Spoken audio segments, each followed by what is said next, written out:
Canada سے آئے ہیں، ملو کہ اس کی ماں جو باہر کھانے کا دیکھنے آ رہی تھی اپنے بیٹے کو کھوجتی نظروں سے سوال کرتے پوچھا۔ آنکھوں میں سنجیدگی تھی۔ نہیں، میں باہر جا رہا ہوں کھیلنے۔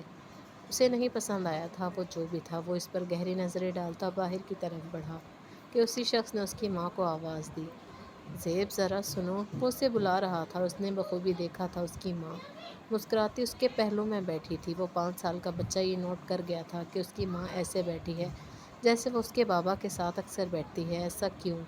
وہ نفرت سے اس شخص کو دیکھتا ایک نظر ماں پر ڈالی اور دروازے کی طرف بڑھا کہ اس کی ماں کا زوردار کہکا سنائی دیا۔ اسے سمجھ نہیں آیا کیوں، مگر اس کی آنکھوں میں پانی آ گیا تھا اور وہ ضبط کرتا باہر کی طرف بڑھ گیا۔ عرش عرش عرش۔ مراق نے اس کا کندھا ہلایا تو وہ ماضی سے لوٹا اور کتنے سیکنڈز وہ مراق کے چہرے کو کھوجتا رہا۔ کیا ہوا؟ اس نے اس کا کندھا دوبارہ ہلایا تو وہ ہوش میں آیا۔ کدھر گم تھا؟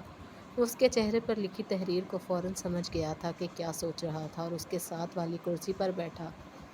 کہیں نہیں۔ تو سنا کب آیا؟ وہ چہرے پر ہاتھ پھیرتا مسکرا کر بولا۔ مراق اس کے چہرے کو دیکھتا رہا۔ کہیں نہیں۔ تو سنا کب آیا؟ وہ چہرے پر ہاتھ پھیرتا مسکرا کر بولا۔ مراق اس کے چہرے کو دیکھتا رہا، پھر سر جھٹکا۔ وہ چاہ کر بھی تلخ لمحے اس کی زندگی سے نہیں نکال سکتا تھا۔ ابھی اچھا کالج کا ٹرپ جا رہا ہے 1 ہفتے کے لیے، تو چلے گا؟ کوئی پلان تو نہیں؟ مراق نے اسے دیکھ کر کہا اور اتنے میں ملازم نے سامنے ٹیبل پر چائے رکھی جس کا مراق نیچے کہہ کر آیا تھا۔ ارے واہ، کیسے ہو مراق؟ حماد خانزادہ کی بارعب آواز لاؤنج میں گونجی۔ دونوں نے دروازے کی طرف دیکھا جہاں سے وہ آج بھی پوری وجاہت سے جوان نظر آتے چل کر آ رہے تھے۔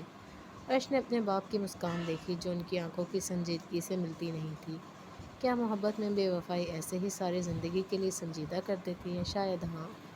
وہ خود ہی سوچتا سر جھکا گیا۔ آنکھیں اپنی ماں کی صورت یاد کرنے پر بھر آئیں، مگر ہر بار کی طرح وہ ضبط کر گیا۔ محبت کچھ نہیں ہوتی اور عرش خانزادہ کو نفرت ہے عورت اس کے نام نہاد محبت سے۔ السلام علیکم بابا صاحب۔ مراق مسکرا کر اٹھا اور ان سے ملنے لگا۔ وہ شروع سے ہی ان کو بابا سا کہتا تھا کیونکہ اس کی پیدائش سے ہی پہلے ہی مراق کے والد کی کار حادثے میں موت واقع ہوئی تھی اور حماد کو وہ عرش کی طرح عزیز تھا۔ وہ دونوں ہم عمر ہی تو تھے اور حماد کے کہنے پر ہی وہ انہیں بابا سا کہتا تھا۔ واسلام، کیا حال ہے بھائی؟ تم نے تو مجھے خوش کر دیا۔ مل کر کہاں ہوتا ہے میرا بیٹا ہی؟ وہ اسے گلے لگاتے مسکرا کر بولے اور وہ عزت کے ساتھ مسکراتا انہیں دیکھنے لگا۔ میں ٹھیک، بس بابا صاحب وہ کچھ مصروفیات تھیں اور آپ کی بھی تو دبئی کی میٹنگز تھیں، آپ تھے ہی نہیں۔ وہ ان کے ساتھ ہی آگے کی طرف آتے بولا۔ وہ ان کی بہت عزت کرتا تھا، تب بھی مؤدب سے جواب دیتا۔ ہاں، پر خوددار۔ وہ عرش کی طرف باہیں پھیلا گئے تو عرش مسکراتا ان کے گلے لگا زور سے، اور حماد خانزادہ نے اس کی آنکھوں سے جان لیا تھا کہ عرش اس وقت اسے سوچ رہا تھا اور گلے لگایا، اور 1 سیکنڈ لگا تھا حماد کے چہرے سے مسکان کی جگہ ضبط سے لب بھیجے تھے۔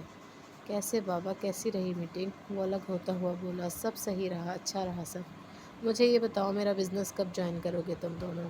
وہ صوفے پر بیٹھتے ٹائی کی نوٹ ڈھیلی کرتے بولے۔ بابا لاسٹ سیمسٹر ہے، پھر آپ کے ساتھ ہیں، عرش نے بیٹھتے ہوئے کہا۔ اور تمہارا؟ وہ مراق کی طرف دیکھ کر بولے کہ وہ سر جھکا گیا۔ وہ اسے اتنی اہمیت دے رہے تھے کہ اپنی جائیداد بزنس میں اسے حصے دار بنا لیا۔ میں تمہارے دوسرے کوئی فضول کام نہ دیکھو، تم بھی عرش کے ساتھ جوائن کرو گے؟ وہ اس کی کنڈیشن سمجھتے رعب سے کہتے اوپر سیڑھیوں کی طرف بڑھے۔ جی بابا صاحب، وہ مسکرا کر بولا، آنکھیں نم ہو چکی تھیں۔ ہاں تو کیا کہہ رہا تھا؟ ٹرپ کہاں جا رہا ہے؟ عرش نے سامنے اس کی چائے اٹھا کر پیتے کہا۔ رکھ چائے نیچے میری۔ وہ اسے چائے پر ہی ڈپٹ کر بولا۔ ہاں جی، مراق کے لیے چائے بھیجیں۔ وہ ہنستا گرم چائے چسکیوں سے پینے لگا۔ مراق نے دانت پیسے۔ اچھا جانی، بیٹھنا پاس میرے، عرش نے ہنس کر کہا تو مراق اس کے ساتھ بیٹھا۔ ٹرپ جا رہا ہے مری، اسلام آباد، نارائن کاوان، کیلاش ہنسا، نتھیا گلی۔ وہ موبائل میں اس سے نوٹیفیکیشن دیکھ کر بولا۔ چلیں گے یار، مزہ آئے گا، عرش نے چائے پی کر کہا۔ ہاں، دوبیر سمیر اور اریب بھی جا رہے ہیں، چلیں گے، وہ بھی اس کی تائید میں بولا۔ میرا جب آنا بہت مس کر رہا ہوں، مجھ سے لڑتا نہیں کوئی اب، مراق نے اداس سے چہرے سے کہا، ہنس کر کہا تو عرش مسکرایا۔ کہہ تو رہی تھی کہ اگلے مہینے، اور کل بات ہوئی تھی، کہہ رہی تھی کہ اگلے ہفتے آئے گی۔ اس کے چہرے پر نظریں ٹکائے بولا جس کے چہرے پر ایک دم خوشی کے آثار آئے تھے، چہرہ کھل گیا تھا۔ عرش مسکرا دیا۔ اوہ واو، تو اسے ایسا کر کہ 1 ہفتے کی چھٹیاں لے آئے، ہمارے ساتھ ٹرپ پر چلے، مراق نے مشورہ دیا۔ ناٹ بیڈ، بات کرتا ہوں اس سے۔ وہ اس کے مشورے کو مانتا بیٹھے بیٹھے اسے کال ملانے لگا۔ تم لوگ کتنے ڈیز کے لیے جا رہے ہو؟ آسمہ سلطان بے چین سی اسے بیگ پیک کرتے ہوئے دیکھ کر بولی۔ 1 ہفتے کا۔ وہ اپنے تمام ڈریسز رکھتے بولی اور دوبارہ وارڈروب میں گھس گئی۔ بیٹا فائنل سر پر ہے، نیکسٹ منتھ، اور جا بھی دوستوں کے ساتھ رہی ہو وہ پریشان تھی، اس کا ایسے جانے پر یہ نہیں تھا کہ یہ پہلی دفعہ تھا۔ وہ لندن اور فرانس سے اکیلی اپنی چاچی اور چاچو کے ساتھ آئی ہوئی تھی، مگر پھر بھی وہ پریشان تھی۔ ڈونٹ وری ماما، میں فلک ہوں، ایسے چھوٹا نہ سوچا کریں، بڑا سوچا کریں۔ وہ ان کے گال چومتی مسکرا کر بولی۔ اس کے ڈمپلز نمایاں ہوئے، وہ بھی مسکرا دی۔ ڈمپل اس نے اپنے باپ سے چرائے تھے، جب باپ کی من چاہی تھی تو ان کی کیسے لاڈلی نہ ہوتی۔ اللہ کی امان میں رہو، اس کا ماتھا چوم کر بولی۔ کب نکل رہے ہو؟ وہ اس کے ساتھ پیکنگ میں مدد دینے لگی۔ پرسوں انشاءاللہ، وہ ڈریس بیگ میں رکھتے ہوئے بولی۔ صحیح، وہ محض یہی کہہ سکی۔ واٹس اپ بڑی، دانین اندر آتی بولی۔ وہ اس کی چچا زاد تھی اور اس کی بہترین دوست بھی، بس 2 سال چھوٹی تھی۔ جانا ہے؟ وہ اسے دیکھتی ہنسی ضبط کرتے بولی۔ کہاں؟ وہ اس کا بیگ دیکھتی آنکھیں سکیڑ کر بولی۔ مری نتھیا گلی۔ وہ آنکھیں بڑی بڑی کرتی اسے جوش سے بتا رہی تھی، جیسے جیسے وہ نام گنوا رہی تھی۔ دانین کا جوتا اتر رہا تھا کہ اسے نہیں بتایا۔ ماما، وہ جوتا اٹھا کر اس کی طرف بھاگی۔ مجھے کیوں نہیں بتایا؟ وہ اس کے پیچھے پیچھے تھی۔ اچھا چل، تو بھی چل لے۔ وہ ہنستی اسے گلے لگا گئی اور اسے پلٹ کر سخت گھوریاں ڈالنے لگی۔ آسمہ بیگم اس کو مسکرا کر دیکھتی کمرے سے چلی گئیں۔ اب ان کا کام تھا بس۔ چاہے میں رہوں جہاں میں، چاہے تو نہ رہے، تیرے میرے پیار کی عمر سلامت رہے۔ وہ اپنے ہینگ کیے کپڑوں کو دیکھ کر گنگنا رہا تھا کہ کون سا پہنے، تبھی دروازہ کھلا اور دانین اندر آئی۔ اس کے ہاتھوں میں بہت سے ڈریس پریس تھے۔ اف، وہ انہیں آرام سے بیڈ پر رکھتی گہرا سانس لیتی بولی۔ وہ پلٹا اور اسے دیکھ کر مسکرایا، جو گہرے سانس لیتی اب سائڈ ٹیبل سے پانی پی رہی تھی۔ وجی، آپ کے کپڑے پورے مہینے کے پریس ہیں، اب بس ہینگ کر لینا۔ وہ اسے فٹافٹ بتاتی کمرے سے جانے لگی کہ کہیں ہینگ بھی خود کرنے کا نہ کہہ دے۔ رکو، اس کی آواز پیچھے سے آئی تھا۔ مجال ہے وجاہت المیر سلطان کچھ خود کر لے یا ہینگ کرو؟ اسے حکم دینے لگا۔ ابھی صرف نکاح ہوا ہے دانی، اور یہ حال سے سوچ، جب اس کے کمرے میں رخصت ہو کر آئے گی تب تو یہ تیرا کچومر ہی نکال دے گا۔ وہ خود سے سوچتی جھرجھری لیتی پلٹ کر اسے دیکھنے لگی اور برا سا منہ بناتی کبرڈ کی طرف بڑھی۔ وہ مسکرا دیا اس کے چہرے کے الٹے سیدھے زاویوں پر اور اس کی پشت کو دیکھنے لگا جہاں اس کی چوٹی ناگن کی طرح جھول رہی تھی۔ جب سے دانین کو علم ہوا تھا کہ وجی کو لمبے بال پسند ہیں، تب سے ہی وہ بڑھا رہی تھی۔ وہ نکاح کے بعد لندن چلا گیا تھا اور پورے سال بعد آیا تھا۔ اس کے بال کمر سے نیچے ہو چکے تھے۔ وہ خاموش قدم لیتا اس کے پیچھے کھڑا ہو گیا۔ وہ اندر سے دوسرے کپڑے ہینگ کرنے کی جگہ بنا رہی تھی۔ وہ ہاتھ باندھ کر کھڑا تھا۔ وہ پلٹی تو سیدھا اس سے ٹکرائی۔ اللہ! وہ ڈر کر پیچھے ہونے لگی۔ اف، مجھے ڈرا دیا، دور ہٹیں، منہ سے آنکھیں دکھا کر بولی اور دل قابو میں نہیں تھا۔ نہ ہٹوں تو؟